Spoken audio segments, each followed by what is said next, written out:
Welcome to Craft Politics, everyone. I am Joseph Lavoie, and I'm joined by my friends Holly Mumby Croft and Andrew Percy. Guys, how's your weekends? Any good beers? Wouldn't use friend, but anyway, yeah. Sorry. I had some all right beers actually. Yeah, I did all right. I really like that Nectaron, whichever one it is from Backcountry Brewing, was really good. Nectron 3030 or something like that from Backcountry. I had one left. That was really good. We haven't done beers on here for ages because you're scared to drink beer now, Joseph. But I was tempted. I'm in a hotel room in Montreal, and tucked in behind there is the fridge, which these days most hotels keep empty, but there's actually Dieu de Ciel beer in there, and Dieu de Ciel is one of my favorite breweries in Montreal, so I was very tempted. But what I about you, bought one Holly? I bought some beer in the Lake District when we were there a couple of weeks ago, called Old Man. I saw it, I thought of you, Andrew. It just endeared it to me and brought a few home. So perhaps we'll have one of those one week. I was going to say, do you want to taste an old man next week? But I think that sounds wrong, doesn't it? It really does. Especially coming from someone who I think of as a brother. Well, that's good. Not a father figure like that time in Parliament. We should Yeah, play I'm being that quite clip nice to you sometimes. this week. We should play the clip of Holly describing me as a father figure. Father figure, Yes, and we'll have to find as that. it happens, there was a whip sat behind, wasn't there, Eddie, who just completely sort of off the cuff shouted "Grandad more like" or "Grandfather more like," and I think they even put it in Hansard because it was so relevant to your age. So yeah, we should play that. Cutting and soul destroying and confidence killing. But yeah, never mind about my well-being. Anyway, come on. Anyway, well, hey, we got some listener feedback last week on the full episode. I assume this was a reader, or sorry, a listener just not being happy with our take on Pierre Poilievre and the Conservative Party. Deb Jones, 5406, wrote, quote, "Liberal full-on propaganda machine at work trying to get rid of Pierre Poilievre." I think that was directed at us. I don't know. Hard to tell. The thing with comments though is sometimes it's just like one sentence, and you're like, we recorded for an hour. I have no point at like, what are you making reference to? So I'm just maybe this one makes a bit more sense. We had a short on why, and the question was, why don't smart people want to be politicians? And this was when we were talking about how it's so difficult now. And if you're collecting Oppo research on your people, you're creating an environment that's going to make it very difficult to attract good talent. And then 22 HYLR wrote, "Democracy always brings the most corrupt and sociopathic to the top." I think that was directed at you two. And on That's a BBC why we clip, never made it all the way to the top. That feeling that we kept hitting, Joseph, we just didn't quite have those skills. Yeah, well, they stopped applying to us when they used the word top. So it's like we never got to the top. But anyway, no, yeah, it's great. we had also talked about whether the BBC has a bias, and Handy Jays wrote, "It's not a belief, it's the in-your-face truth." And someone else wrote in, "It's a left-wing propaganda ministry." There you go. All right, keep the comments coming, guys, even if we don't always understand them. We do appreciate you guys engaging. We have three stories as always to cover this week. We're going to talk about prices dropping in the UK. We'll then talk about sweeping immigration reforms, also in the UK. Then Percy has a story on Democratic Congressman Jared Golden announcing his retirement. Let's start. Holly, is your story that you wanted to cover on house pricing drops in the UK. Why don't you walk us through it? Yeah, well, we talked about the economic situation in the UK and how it affects people. And I think it's pretty worth bearing in mind we are completely obsessed in the UK with how much our houses are worth and with buying houses and with our kids being able to buy a house. Even if we're not moving, we know what the house down the street sold for and probably what they bought it for. And when we go on holiday, we look in the estate agent windows. You always see that. And we're looking how much the houses in that area of the country are worth. So it is something that I think as a nation, we're pretty interested in. And figures came out this week saying that new to market houses, the prices were down 1.8% for this time of year, because there's always a bit of a lull, I think, before Christmas with people not necessarily wanting to move right in the Christmas season. But that's the lowest figures for over a decade, I think, 2000, this time of year. So really, it's just, let's have a think about why that might be. Lots of people blaming the budget with its timing being a bit later than usual, and also potentially what might be in it. And as well, I mean, I talk to people. I've got a friend of mine at the minute who's looking to buy a house in London, and this is worse for those higher value properties, which basically means London and the south. But we know that will spread. So I think a lot of us have seen this coming for quite a few months now, and she's kind of sitting around and waiting, and she's actually waiting for the budget, and she doesn't want to put an offer in, and she doesn't want to do anything until the budget comes out, and that's been the case for several months now. So Really? it's really starting to have an effect. Like, it's often people's biggest, same, I guess, for you guys in Canada, it's like people's biggest expense. They pay their mortgages. Lots of these fixed term mortgages are coming to an end as well. It's really, really important to people in the UK. As a nation, we're pretty obsessed with our houses and their values. I find that really surprising, Holly, that people would wait to see the outcome of a budget before making a decision. Maybe that's happening on at a Canadian level, but I often just assume most Canadians treat the budget as a big macro thing and not something that's affecting them in a day to day. Certainly, I wouldn't expect that people wait with bated breath on it to see what a budget's gonna reveal. So I'm really intrigued by this. Sorry, Andrew, I interrupted you. It's not been helped though by the fact that, I mean, that's always the case a bit, because there's always chatter about what's going to happen with stamp duty and other things, right? I think this is all linked to what we've talked about previously, right? And it's going to be great when we actually get to the budget, because it's all linked to.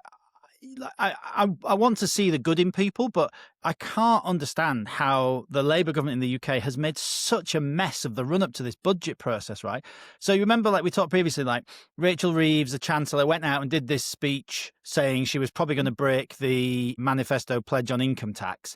That set off some jitters in the markets. Now they've come out and said, no, they're not going to do that. There's been speculation about whether they're going to abolish stamp duty, replace stamp duty. Then there's speculation now about how they're going to give councils the power to, I think, add a supplementary charge to the highest banded council tax properties, which obviously means if you're looking at buying a house or a flat, and if you could potentially be paying £6,000 a year more for council tax, that's going to make you.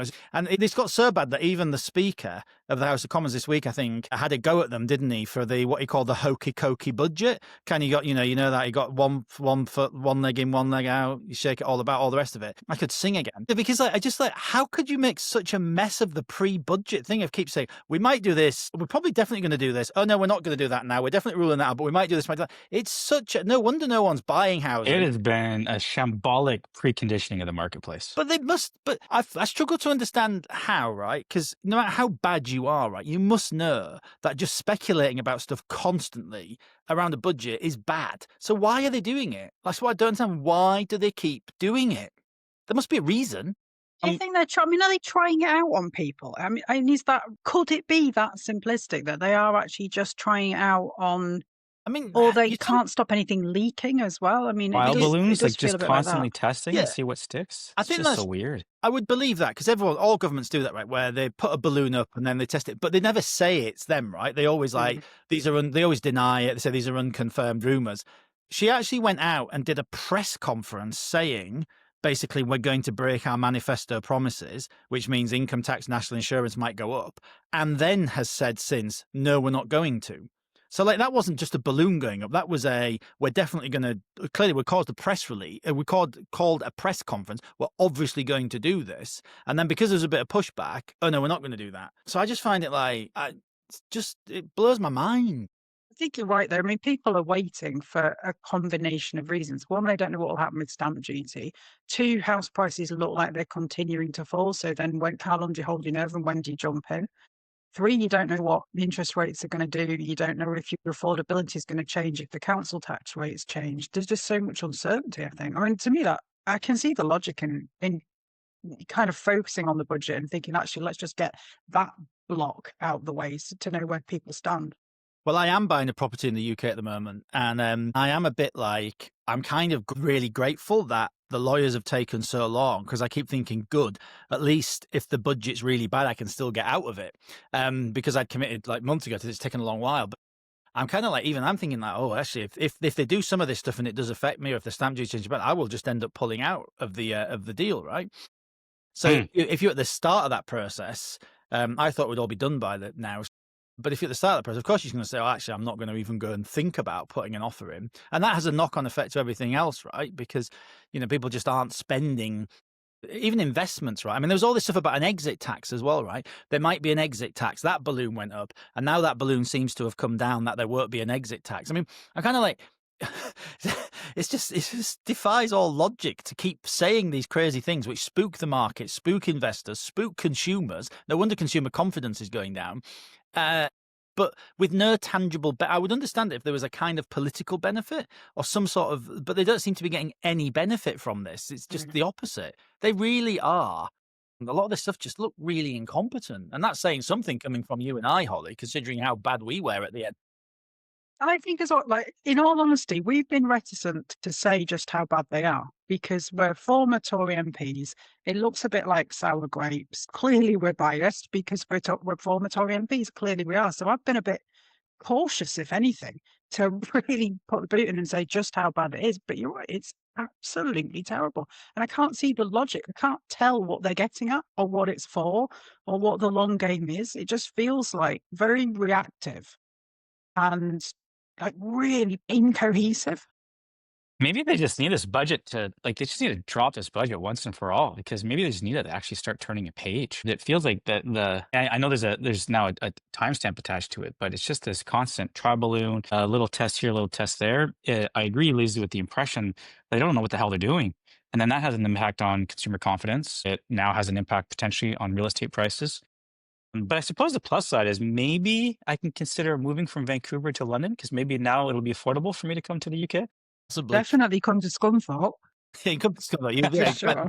I just want to read out. This is what Lindsay Hoyle, the speaker, said, admonishing a minister the other day in the Commons. He said, "Can I just say, it isn't normal for a budget to be in the press. It's the herky-kerky budget. One minute it's in, next minute it's out. At one time, a minister would be resigning for anything that was released. This house should be sacrosanct in all decisions, and they should be heard here first." But I like that. You know, herky-kerky budget, 1 minute it's in, 1 minute it's out, because that's exactly what it is.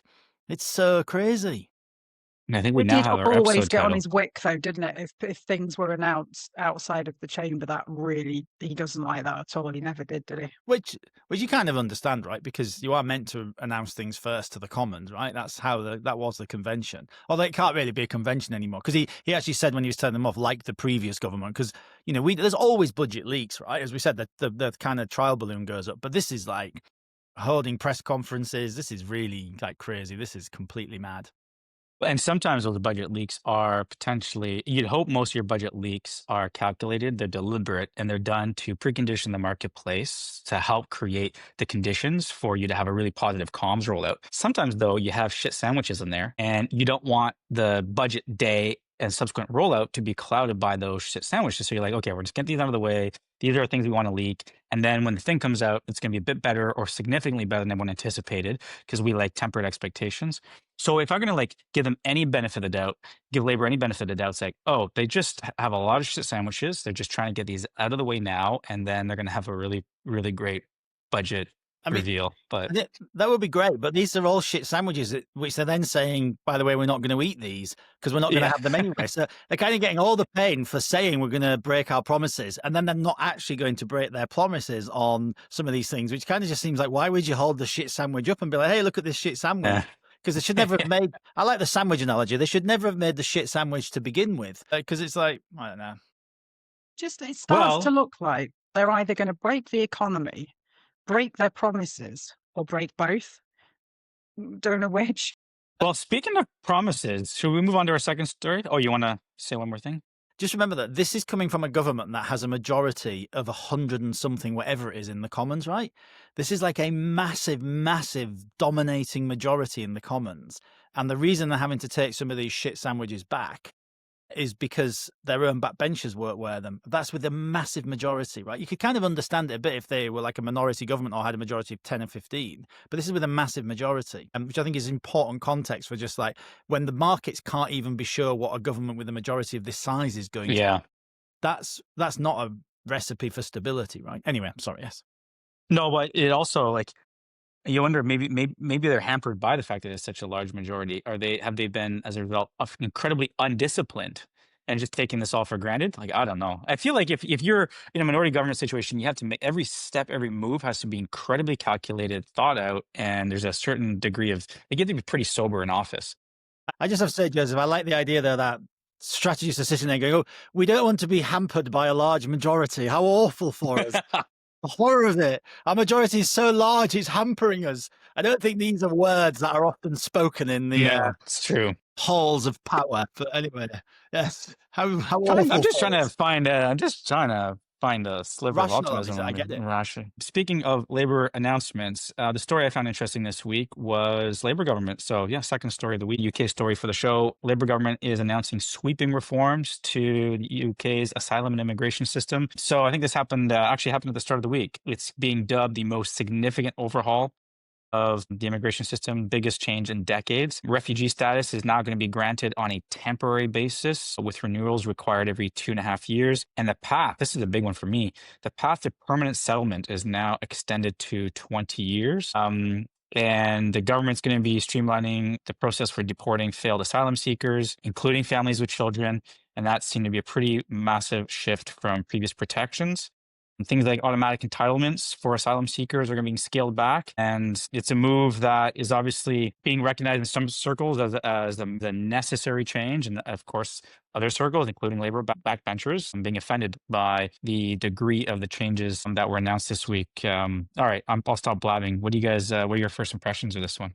I guess for me, I mean, the question is, first of all, will this actually stop anybody coming over on small boats? And in my opinion, probably not.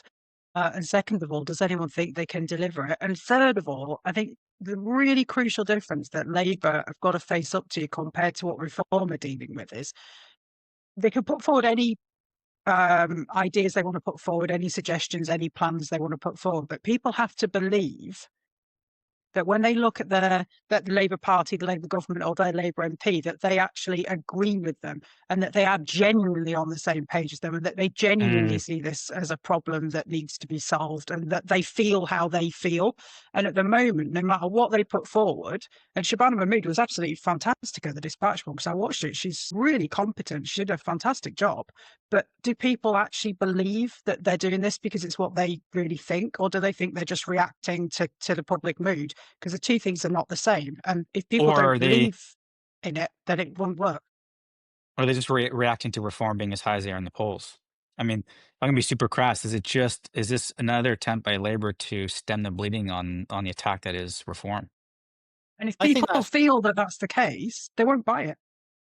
I think that's true to a point. I really like Shabana Mahmood. I always got on really well with her in Parliament. It was particularly in like the first couple of times, we were always, whenever we were walking anywhere, we'd always have a conversation and we'd always get on. I really, really like her. And I always think I've always rated her, even though she never got very high until now.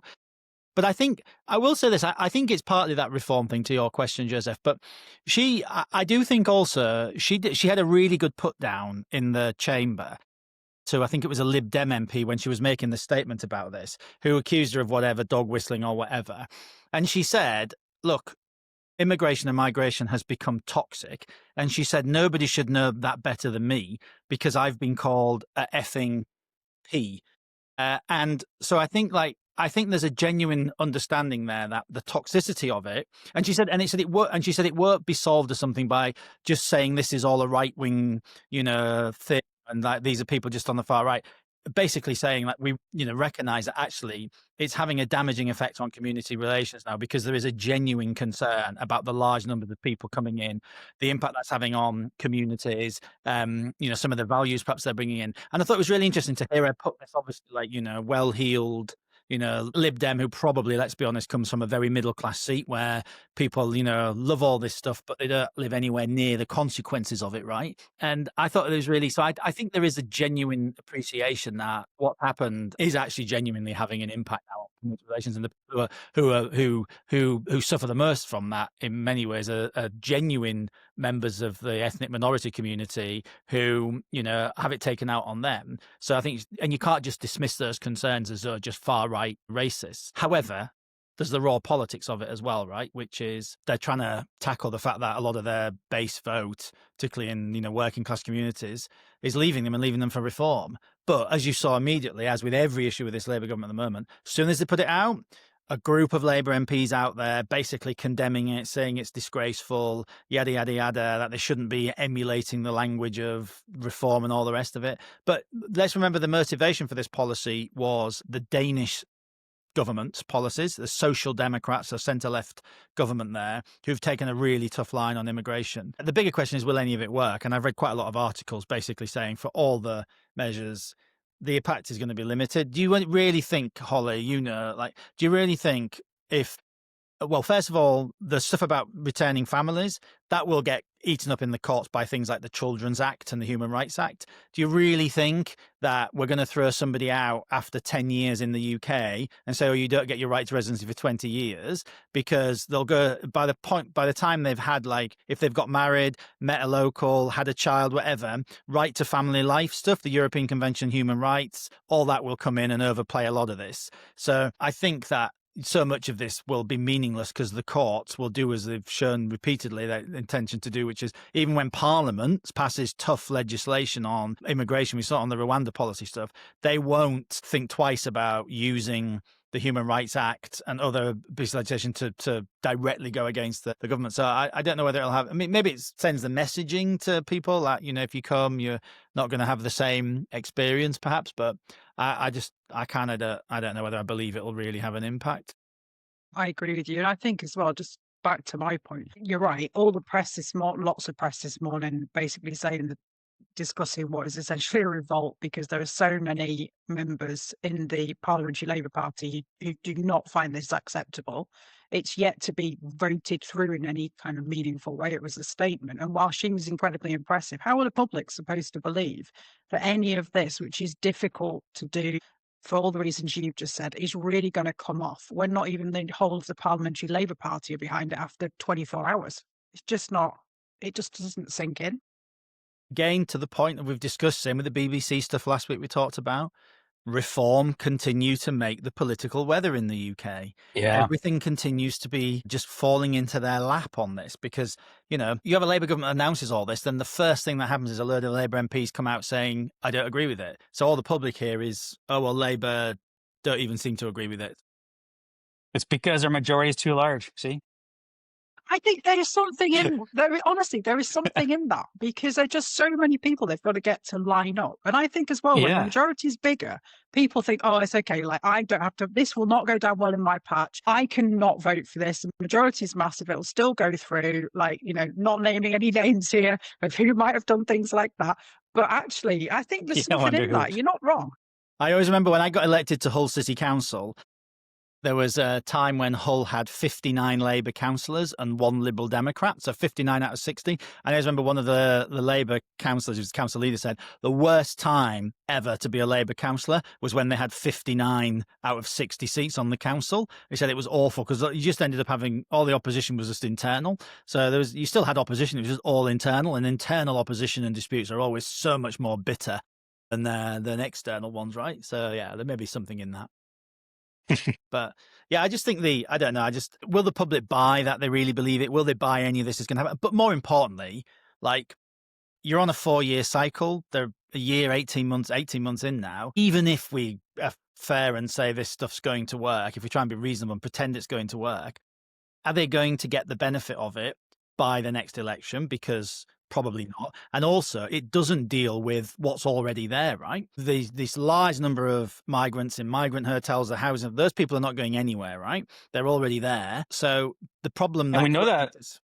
We've seen that in the Canadian context, right? Because former PM Trudeau came out and pretty much put a halt to the massive amount of inbound temporary immigration that we had, particularly via foreign students. And sure, we've seen a whole, like, the immediate levels have gone down, but immigration remains one of the biggest issues that Canadians are grappling with or say is a priority for them in Canada. You still have something like 3 million temporary residents / immigrants with a temporary status that are somewhere in Canada. We don't always necessarily know where they are. And so it's still felt. The effects of this take a while to rinse through the system. So I think you're right, Andrew. It's going to, even if if Labour is able to proceed on this, it's going to be a while before I think voters feel like there's been significant progress on that front. And then I think that I kind of feel like Labour is stuck between a rock and a hard place, because even if they are successful with what they've just put on the table this week, there's the additional thing of, to your earlier point, like, can they seriously reform on this stuff? I don't think that they can. And so it's never going to be enough on an issue like this, because Reform can just come out and say, no, actually, it should be 15 degrees more in this direction.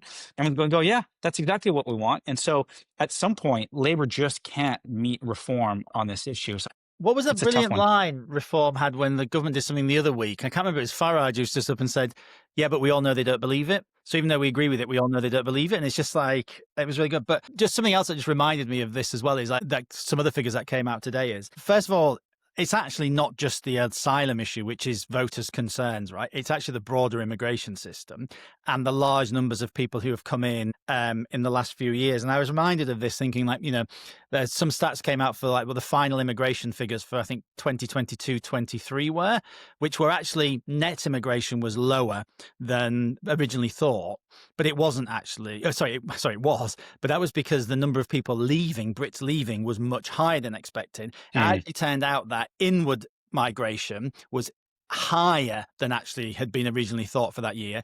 And this was when we were in government. This is a Conservative government, and it was 1 million people, 944,000 people that year came in. And this was, in 1 year,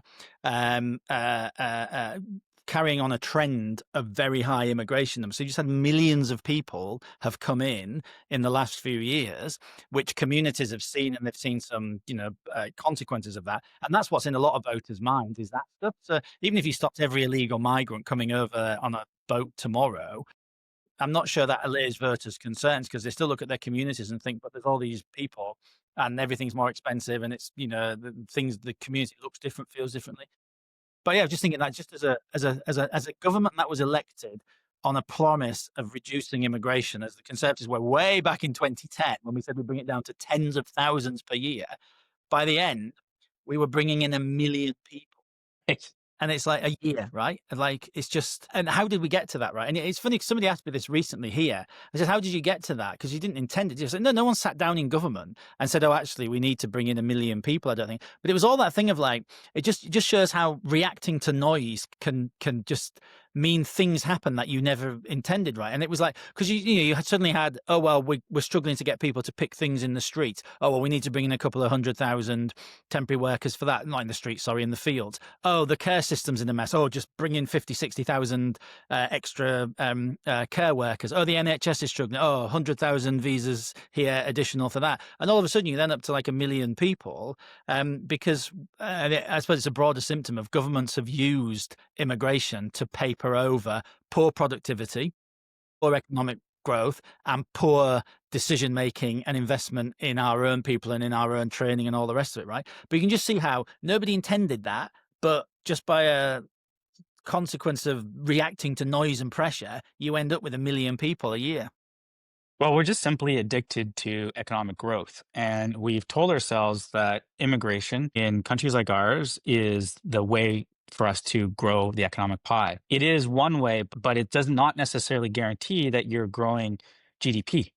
Right? So, yeah, the economy might get larger. That doesn't necessarily every single person within that economy is benefiting or realizing those benefits. And I think that's being felt concretely with cost of living issues and all these other pressures. And so I think it's just all these confluence of economic issues that are now combining all at the same time. But you were there, Holly, right? In 2022, 23. We didn't, we never thought, like, no one was actively thinking, oh, we're going to bring in 1 million new people to the country that year, did we? It's just, there was never any discussion of that. It was just, these things just kind of happen, right?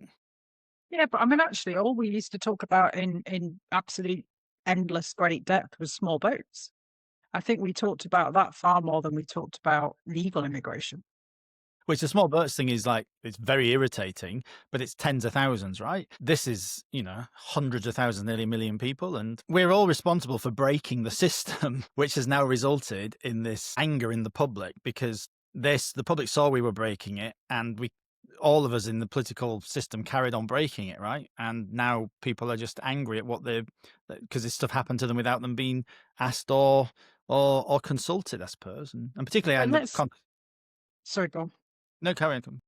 I was going to say, but we can actually say one positive thing, which I think certainly you and I agree on, and probably just Efta's as well, which was that Shabana Mahmood was phenomenal at the dispatch box and really competent. So let's actually just give a rare compliment, actually, to the Labour government because she was amazing at the dispatch box. what we haven't had a chance to talk about, of course, because there's just so much goes on in the UK, is all this chatter about Starmer potentially facing a challenge. And she is, I mean, it's like, it's genuinely like watching us in government still, isn't it? Like, oh, look, everything's gone to shit. Let's have a leadership challenge. It's like, and factionalism, backbench revolt, all this. But she's been talked up as somebody who's potentially a Hare West Streeting and others as a potential replacement. But yeah, so there's all that going on in the background of this, and that whether Starmer will survive the budget. Well, he'll survive to the budget, but whether he survives the actual budget, the hokey cokey budget. Hokey cokey budget. Nice. Okay, well, we've covered ground on that one. And Actually, you with want a to whole walk us through your story? Sorry, with a whole accent, it's a herky kirky, but if I use my proper accent, it's a herky kirky budget. The herky kirky. I was being posh for you guys. Anyway, sorry, Joseph. I keep doing that to you. Right, move on. Move on. Your story. Walk us through it. Yeah, so this because it links to what I think we've got for lipstick on a Gerbil is this, and I thought it just talks to the toxicity of politics, and a bit to that comment actually you read out about somebody saying the only people who are going to politics are kind of sociopaths, j'accuse or to m'accuse, and corruption, right? Which is just, it's such an easy and simple thing for people to say. It's actually a lazy thing to say, right? Because most people don't. But there's a Democratic congressman from Maine, Jared Golden. I think he's done 11 years. He's an ex-military guy, and he's just said that, and I'll read his quote. So, I've grown tired of the increasing incivility and plain nastiness that are now common from some elements of our American community, and consequently, he's not going to run again in his battleground Maine district. I just thought this was interesting that, you know, we're in this, you know, that when you've got good people, I assume, you know, he seems like he was a fairly decent guy who just, you know, those who are in who are decent want out. And how do you ever encourage people to go in who aren't actually the sociopaths and the kind of what's left behind of the people who, you know, are going into it for, if not the wrong reasons, they're not going into it maybe with the best of talents or intentions. How do you do that when you've got people like that leaving politics? And I just thought it's kind of a sad reflection on, like, you know, we've never been wealthier as a people in many ways, right? We've got the best healthcare we've ever had. We've talked about this before, education. You know, we enjoy the convenience of all these things that make our life easier. Even back to, like, you know, when I was a kid, my mum having to do the washing in a twin tub that used to wheel out, right? Everything's got easier. That's what it was like back then. Like, you know, everything's got easy, but yet we're increasingly angry. And Nick Ferrari, who's a well-known radio host in the UK on LBC, he did an interview this week, I think, with the Telegraph, where he said, I've never known the public to be more angry. And, like, just people are angry, and people are angry, and people are using increasingly angry language. And I don't know which, you know, chicken and egg, but anyway, you got this guy. I just thought it was interesting that, you know, he's just thought, he's 43. Yeah, well, we talked about people from politics, right? We're losing people. It's like when I decided to stand down, people said the same thing. Talent, intellect, charm, good looks. We're losing all of that. It was a great shame when you were beaten to the end there. Great shame. Now, I've had Grokkopedia corrected, by the way. You know, Andrew used to work for me. He went and corrected it. So no longer says I lost. So that's good. No, this has been bothering me for a long time. The concept of, well, not just a lack of civility, but also the degree to which we become so polarized. And for a long time, there's some academic papers that came out that talked about how, at least in the Canadian context, we were mostly protected from the extreme levels of polarization that we've seen in the US. But there's some fresh reports now that have coming out that's saying, actually, no, we are increasingly susceptible to it. Look, I'm a tech optimist for on just about everything. I built an entire career on, like, using technology to engage communities and mobilize communities and that kind of stuff. But, like, look, we have a challenge where all these algorithms, and people are spending so much time on their devices on a screen, and what are they being fed? They're being fed information that's been designed to capture their attention and their engagement. And then the more they engage with that content, then the more the algorithms surface that kind of content. So I'm really concerned that we operate in an environment where people are seeing an incredibly distorted view of the world, and that distorted view of the world gets even more distorted, even more extreme, the more they engage with it, and it creates a totally false sense of ourselves and our communities, and I think it actually dehumanizes many, many people, and I think that contributes. And so all that to say, it's a long way of getting to the point of, well, when you are seeking public office, you need to win over the same people that are using these tools and these platforms. And so your message has to punch through. It has to punch through in 3 or 4 seconds on a short. And what kind of content? resonates, captures attention. Well, it's the kind of stuff that might be just on the cusp of not fully offensive. And if you see that you're, as a campaigner, that those metrics are working, then you kind of lean into it. You're going to lean it into some more, and then it just piles up and it piles up. And then that's how we end up with elected officials, either good ones that are looking to leave, or some pretty unsavory ones that end up winning some of the highest offices in the land. So it's just, I think it's going to take such a big problem that we have, and there's no easy solution to it. Question for you, Holly. Given, like the rest of us, you've had like issues and like, unpleasant behavior from people and abuse and all the rest of it, which is sadly perfectly gone. Would you do it again, knowing all of that? If you had to start again, would you have stood knowing? Maybe not, if I'm really, really honest. Although it depends probably what day you ask me, because that's a question that people often ask us, isn't it? I mean, if we had a really slow week where Labour weren't doing absolutely loads and loads of screw ups, we could probably fill an entire episode with various death threats and people who've gone to prison and all the various different stuff that's happened to us and letters that we've had and emails we've had and colleagues as well. So it's hard, isn't it? It's such an honour to do it. It is. I mean, it really is an honour to do it, and there were some amazing bits of that job. But you don't ever really go back to normal. I mean, you'll know that whenever you're in your old constituency, and whenever I am, people do know who you are. 99.9% of those people are absolutely gorgeous and lovely, and even if they didn't vote for you, they will have a chat and everything else. But there is a tiny percentage that are a risk. Because you're so vulnerable. People forget this. Like, we have all the stuff they give us, all the security and stuff. But I remember once being in a coffee shop in Goole, and the guy who like introduced himself to me, who looked like just chatting next to me, looked really, really kind of normal. Like I just thought it was something. And then when he said, "Oh, by the way, I'm such and such," and all of a sudden I was like, "Oh my God, this is the guy who's been sending me." Not really targeted at me, but just really crazy kind of conspiracy theory stuff. So I was like, this is actually a person I know has significant mental health problems. I would have had no idea. And then he just dropped to me. He said, "Oh, I saw you driving around in your car the other day. You have a grey Jeep Cherokee, don't you? Which has got like this registration." And he's like, "Yeah, I saw you driving, so I followed you for a bit." And I was like, "Right, okay." Because he said, "Oh, you were in the marshlands, then you drove to Airmin." And I was like, "Wow, you followed me not just for a bit, you followed me for like quite a long way." But like, I just gone to Costa Coffee in Goole. You just don't expect that someone like. Although maybe with your driving record, Andrew, he was just, making sure everyone else around you was safe. Honestly, do you know the worst thing that happened? I'm such a bad driver, 5 driving tests, and I don't know why I'm so bad, but I once got pulled over in COVID when I was driving back to London on the M1 and there were no cars on it. And the copper pulled me over and he got to the side and he said, "Do you know why I've pulled you over?" I said, "Well, no, not really." And he said, "Well, you were kind of like weaving between lanes." He said, "So I just want to," I said, "Well, I haven't had a drink." I said, I'm just like a bad driver." I said, "I didn't even know I was doing that." And he said, "Well," he said, "I can tell you haven't had a drink." He said, "But," he said, "try and stay within lanes." I said, "I was trying." I said, "I just don't know why I'm so bad. I genuinely don't know." You got to look further ahead. Don't look right in front of you, Andrew. Look further ahead down. I was once driving the wrong way down a one-way street in London, and a police officer kindly pulled me over before it went any more wronger than it would already started to go. And I just wound the window down and said, "I'm really sorry, I'm from the country." He's like, "It's fine. Just turn around up there and go back down." He's really nice to me. I did not know the ways of London. Yeah, we're not city people, are we? Well, on the topic of people saying vile things, this I think is a good segue to our lipstick on a Gerbil segment, eh?